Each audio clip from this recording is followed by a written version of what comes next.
اور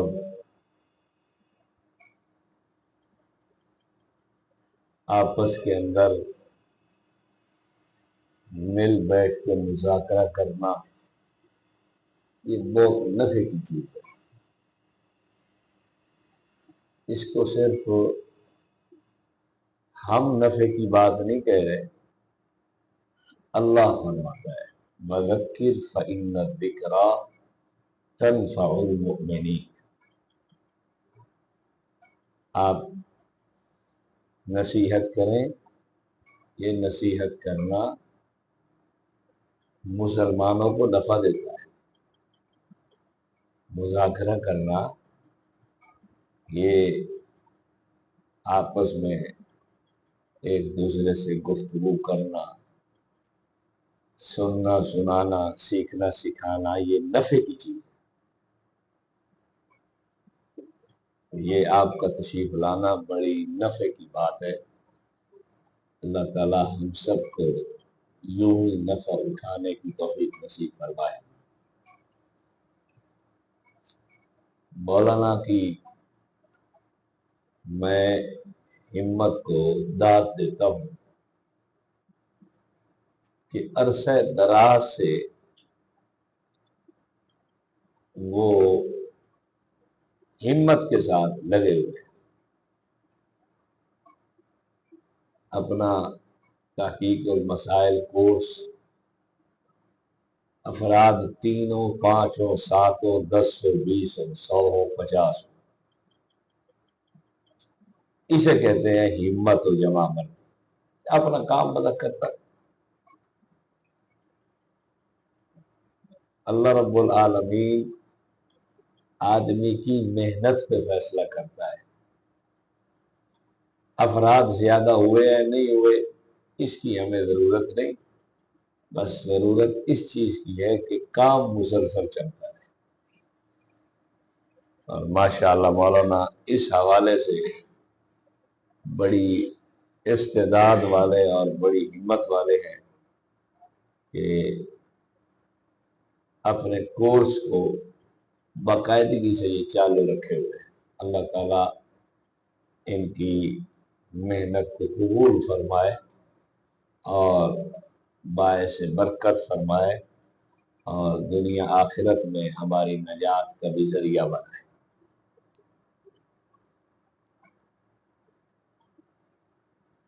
اب میری سمجھ میں بات نہیں آ رہی کہ میں کیا آپ کے سامنے گفتگو کروں۔ کوئی عنوان تو میرے سامنے ہے نہیں جس سے میں بات کو شروع کروں۔ چلو مشترکہ سی بات کرتے ہیں۔ ہمارے دین میں 3 قسم کی چیزیں ہیں۔ ایک اس کا نام ہے عقائد، دوسرے کا نام ہے، دوسری چیز کو کہتے ہیں اعمال، اور تیسری چیز کو کہتے ہیں معاملات۔ عقائد ایمانیات کہلاتے ہیں، عبادات جیسے نماز روزہ حج زکوٰۃ۔ معاملات و اخلاق یہ سارے ایک ہی حصے میں آتے ہیں۔ لین دین، ملنا جلنا، رہنا سہنا، تعلق رواداری، اخوت، پیار، محبت، بھائی چارگی، یہ ساری ایک ہی چیز ہے۔ 3 چیزوں میں پہلی چیز ہے عقیدہ۔ عقیدہ عقد سے نکلا ہے۔ عقد کہتے ہیں گرہ کو، وہ بات الذی یربط بہا، جس کو باندھ دیا جائے دل کے اندر، جس کو دل کے اندر گرہ لگا دی جائے اسے عقیدہ کہتے ہیں۔ جیسے کسی کو گرہ لگا کر مضبوطی سے باندھ دیا جاتا ہے نا، تو ان چیزوں کو عقیدہ کیوں کہتے ہیں؟ اس لیے کہ یہ چیزیں آدمی مضبوطی کے ساتھ اپنے دل کے اندر باندھ لے، یہ عقیدہ کہلاتے ہیں۔ عقائد میں اللہ کی ذات کے متعلقہ بھی عقیدے ہیں،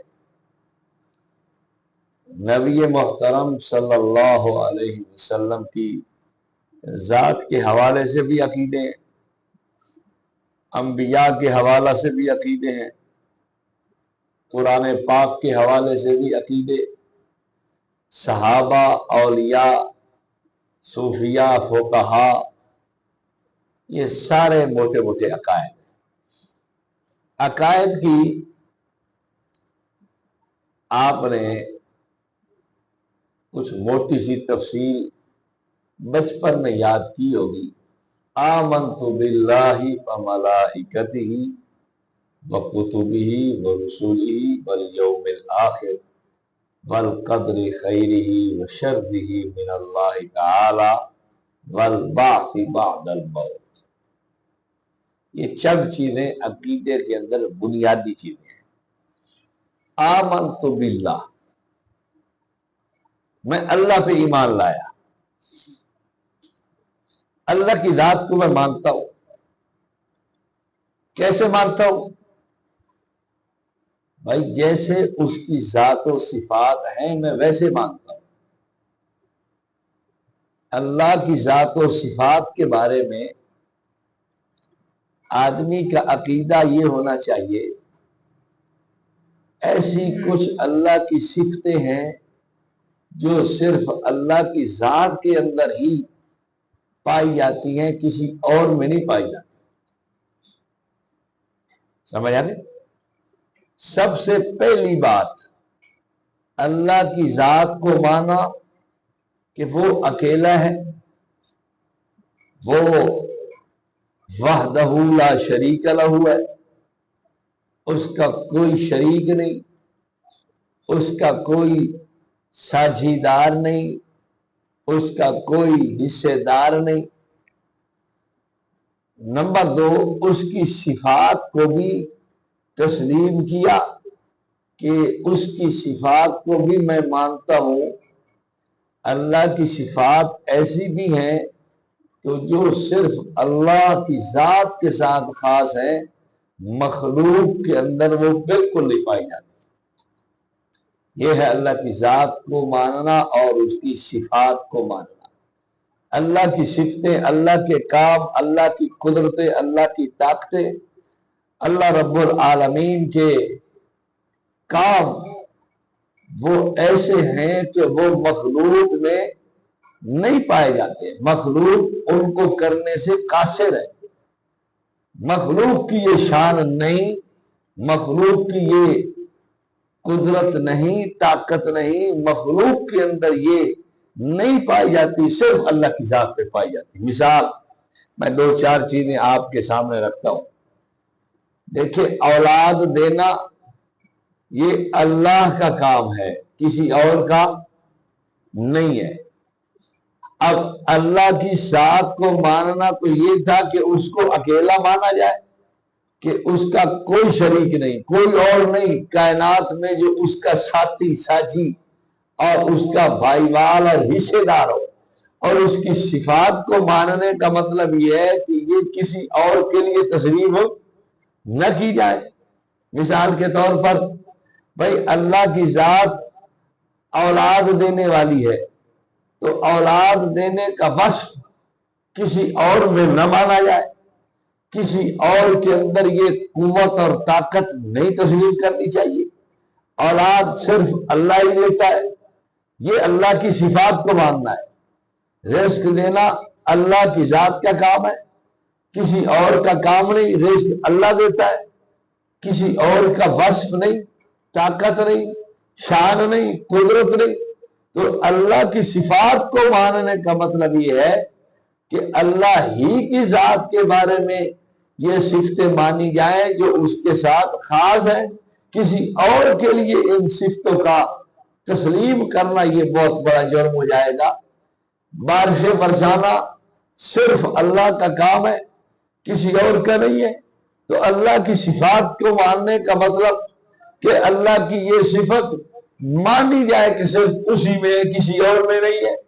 شفا دینے والا وہی، عزت و ذلت کا مالک وہی، کائنات کا نظام چلانے والا وہی، بگڑی بنانے والا وہی، مشکلیں ٹالنے والا وہی، مصیبتیں دور کرنے والا وہی، حاجتیں بر لانے والا وہی۔ انسان کی زندگی ساری کی ساری وہ اللہ رب العالمین کی قدرت کے اندر ہی گزر رہی ہے، خدا کی طاقت اور قدرت سے یہ باہر نہیں ہے۔ یہ اللہ کی خاص صفتیں ہیں جن کو تسلیم کرنا پڑے گا، اور کسی اور میں نہیں ماننا کہ نہیں فلانا بھی ہے فلانا، نہ نہ نہ، یہ اللہ ہی کی صفت ہے۔ اولاد کوئی نہیں دے سکتا۔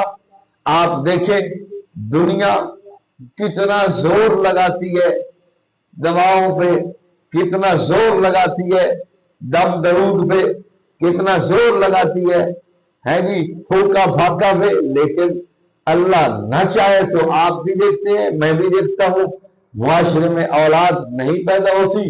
یہ رب کی مشیت و طاقت و مرضی ہے، چاہے تو بیٹے دے، چاہے تو بیٹیاں دے، چاہے تو